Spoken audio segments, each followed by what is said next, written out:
নমস্কার বন্ধুরা, সুপ্রীতি কিচেন ব্লগে তোমাদের অনেক অনেক স্বাগত জানাই। আবারও একটি নতুন ব্লগ নিয়ে চলে এসেছি। আজ বানাবো টকটক মিষ্টি মিষ্টি টমেটো চাটনি। দেখো টমেটোগুলো এখানে পাকা টমেটোগুলো নিয়ে নিয়েছি।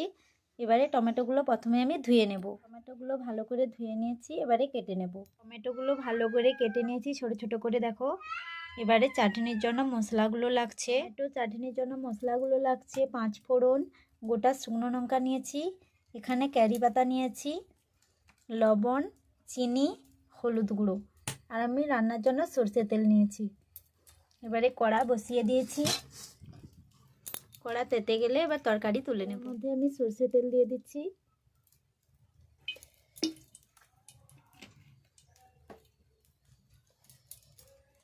দিয়ে দেব গোটা শুকনো লঙ্কা। লঙ্কাগুলো একটু ভেজে নেব। লঙ্কাগুলো ভাজা হয়ে এসেছে, ওর মধ্যে দিয়ে দেব 5 ফোড়ন, দিয়ে দেব ক্যারি পাতা, ভালো করে ভেজে নেব।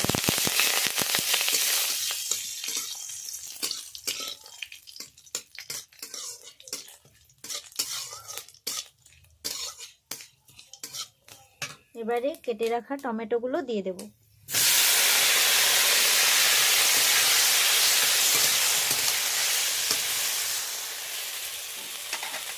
ওর মধ্যে দিয়ে দেব স্বাদ মতো লবণ,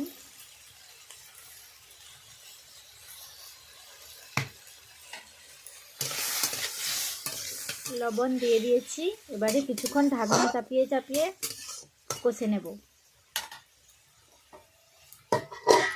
ঢাকনা খুলে আবারও দেখে নিচ্ছি।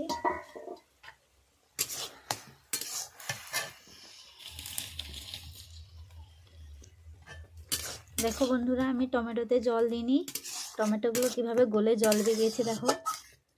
আমি এখনও টমেটো চাটনিতে হলুদও দিইনি, লবণ দিয়ে এইভাবে কষে নিয়েছি। আরও কিছুক্ষণ ঢাকনা চাপিয়ে কষে নেব। টমেটোগুলো যে গোটা আছে এগুলো যেন সবগুলো গলে যায়, ততক্ষণ পর্যন্ত কষে নিতে হবে। এবারে দেখে নিচ্ছি। দেখো টমেটোগুলো গলে গেছে। ওর মধ্যে এবারে দিয়ে দেব হলুদ গুঁড়ো। আমি আগে থেকে হলুদ গুঁড়ো দিইনি, কারণ হচ্ছে প্রথম থেকে হলুদ দিলে টমেটোগুলো গলতে দেরি হবে, তার জন্য আমি লবণ দিয়ে প্রথমে কষে নিয়েছি। ওর মধ্যে এবারে স্বাদ মতো চিনি দিয়ে দেব। আপনারা যেমন খেতে চান টক মিষ্টি সেভাবে চিনি দেবেন।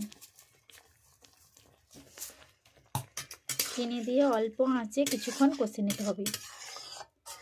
টমেটো লাল লাল হয়ে এসেছে। এবারে ওর মধ্যে আমি অল্প করে জল দিয়ে দেব। আপনারা না চাইলে জল না দিলেও হবে, আমি জল দিয়ে করছি অল্প করে।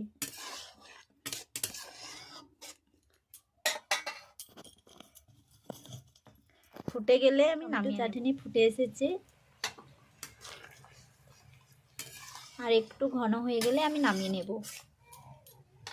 লাল লাল টকটক মিষ্টি মিষ্টি করে টমেটো চাটনি হয়ে গেছে। দেখো কত সুন্দর কালার হয়েছে। এইভাবে আপনারাও বানিয়ে খাবেন, খুব সুন্দর হবে। এইভাবে নতুন নতুন ভিডিওগুলো পেতে হলে প্লিজ সবাই একটু সাবস্ক্রাইব করে দেবেন।